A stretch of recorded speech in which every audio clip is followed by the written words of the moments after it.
Hello and welcome to our very first History Masterclass. My name is Zipizinhle Mashele and I am the History Subject Specialist here at Impaq.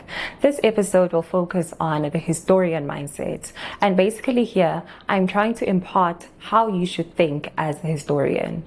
Ultimately, I want you to see that history is not only about studying about the past. So to do this, let's look at two concepts. One, history, and the other, historiography. So history is the study of the past, right? Events that have shaped our time. Whereas historiography is the interpretations of those events. So how historians have come to represent those events. So let's look at the Cold War. First, we have the definition of the Cold War, which is a period of geopolitical tension between the US and the USSR. But now when we speak about historiography, we look at the interpretations about the Cold War. So we ask questions like, who was to blame for the Cold War? Some historians argue that the US was to blame. Some argue that the USSR was to blame. Let's do a quick exercise, and I want you to pause here and think about this for a second.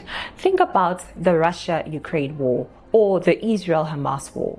If a historian had to write about this in 50 years from now, what might they argue? Let's look at what history is. History is a process of inquiry and not memorization.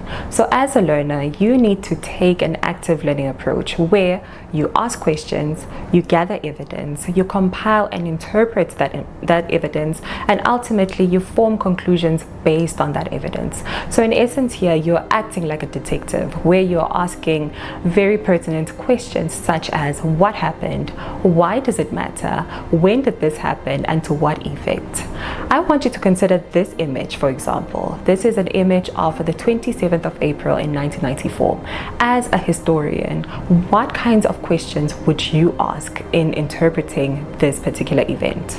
So part of the historian mindset is also challenging conflicting accounts. So we know from a number of resources that sometimes things are not written the same, and there are multiple reasons for this.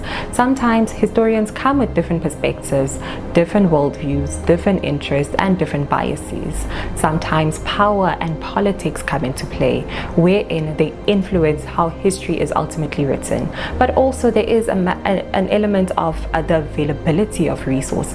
Sometimes some voices are louder than the others. So if you were to be given a historian, right, or two historians rather, writing about the same event, considering these factors, what are the chances of them producing the same narrative? Okay, let's look at some examples about this. The first is the conquest of the Aztecs. We have the Cortes account as well as the Aztec account. The Cortes account states that the Spanish brought civilization into modern-day Mexico and they were welcomed as gods.